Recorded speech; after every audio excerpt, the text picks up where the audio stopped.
আবার চলে উঠাইলেন? হ্যাঁ হ্যাঁ দেখেন ভাই হিট করেন না ছোট মাছ ছোট মাছ তো ওটা হুংলি শেষ করে ফেললো কাতল তো বংশী কোথায় রাখলেন গো ভাই? ছোট মাছ জানেবার উপর আগে চললাম ওদিক বাজেছে যেহেতু ওদিক আগে চললাম ছোট মাছ কিন্তু কাতলা ছোট সাপেরই বড় বিষ। অনেক থাক না টাকা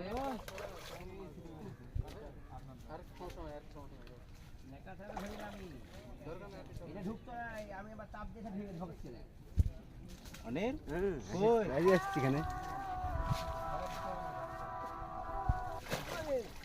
ফাইন ফাইন ফাইন ভাবে বাঁধিয়েছে ওটাই তো বললাম শাকনা মারছে না সায়ের উপরে নিচে নামান হ্যাঁ